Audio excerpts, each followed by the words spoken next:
Allez, on est parti pour cette review sur la course qui s'est déroulée hier soir en NASCAR Cup Series, il y a quelques jours. Et c'était pas un hasard, hein. J'avais vraiment souhaité vous faire part de cette victoire spectaculaire de Tyler Reddick en 2023 sur le même circuit, celui de Kansas, donc celui où a eu lieu la course d'hier soir. C'est un super speedway, donc il n'y a que deux circuits qui sont semblables à celui-ci, c'est celui de Las Vegas et celui du Kentucky. Vous avez 367 tours à effectuer et c'est les deuxièmes plus rapides circuits du championnat. Donc ensuite, vous avez le circuit du Michigan qui va être un entre-deux et vous avez les super speedway, donc Daytona et Talladega. Et également celui d'Atlanta. Pardonnez-moi, je l'avais plus en tête, mais là pour le coup, on est sur un circuit où Tyler Reddick est annoncé comme un favori. On peut voir là ce qui s'est passé. Alors je fais pause, hein. Je vous invite à regarder plus en détail, mais en fait ce qui s'est passé à ce moment-là de la course, il restait 2 tours. Tyler Reddick n'avait presque plus d'essence. Je pense qu'il avait de quoi finir la course, mais c'est Denny Hamlin en fait, hein, qui devait finir premier. Il n'y a pas eu un drapeau jaune de la course et c'est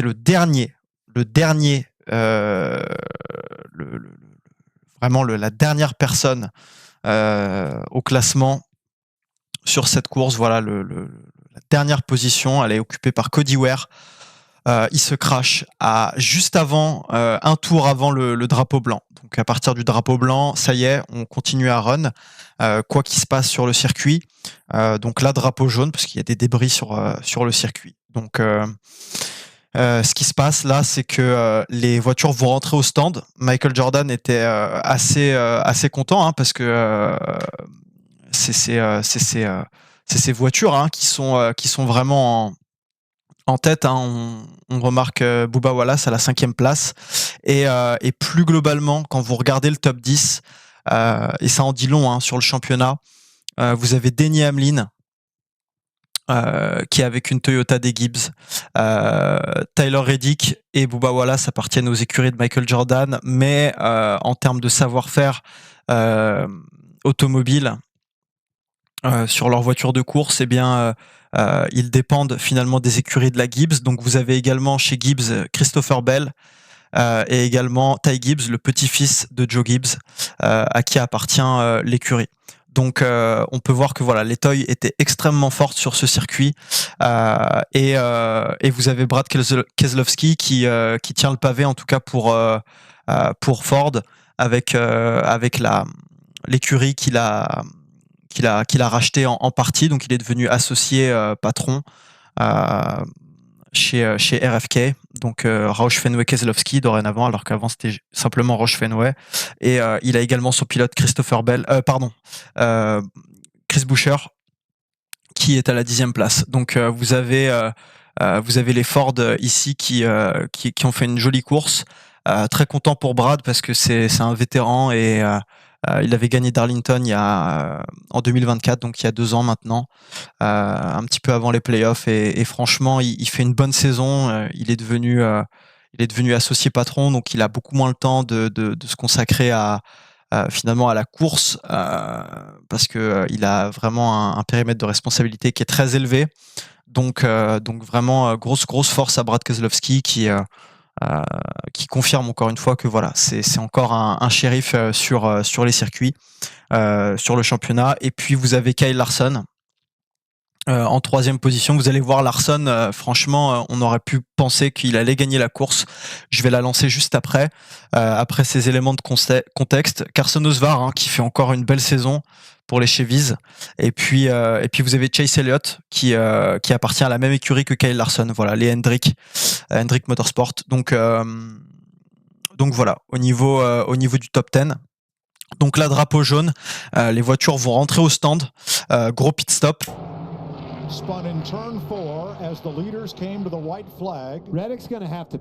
Donc là, les gens sont complètement ça c'est des fans de la Hendrick Motorsport.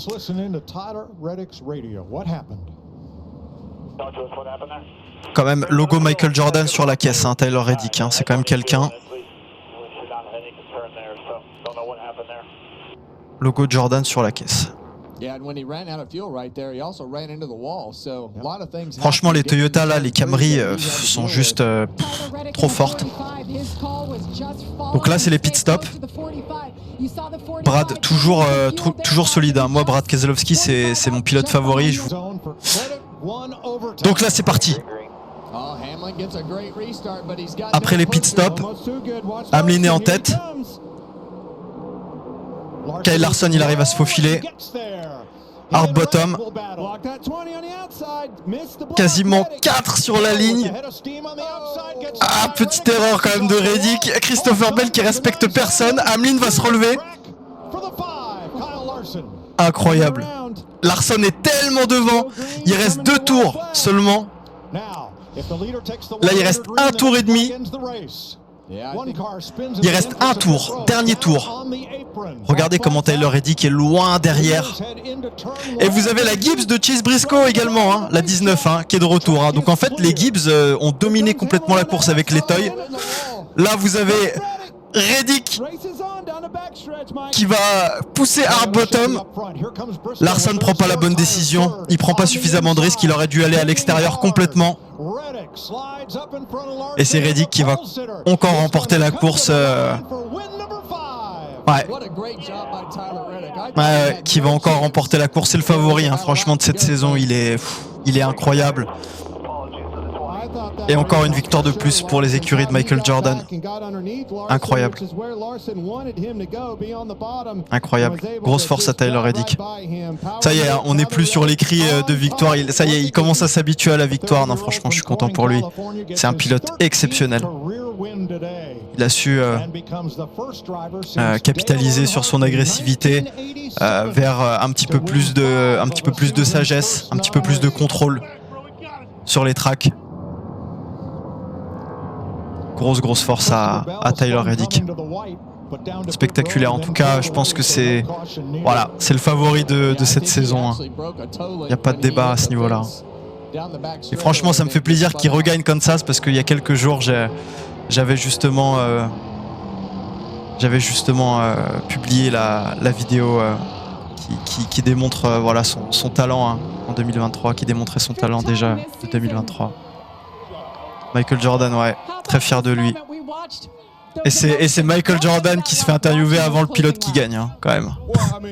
Look, I'm racing against Denny, so in essence, I really wanted to beat him because I know we're going to talk a lot of trash a little bit later. But it was a good race. When we started running out of fuel, I didn't know what was happening, but 23-11, all the guys drove well today. I mean, we finished, I think, all 4 cars in the top 15. So voilà. I mean, Voilà. Toutes les voitures sont placées. Exceptionnel.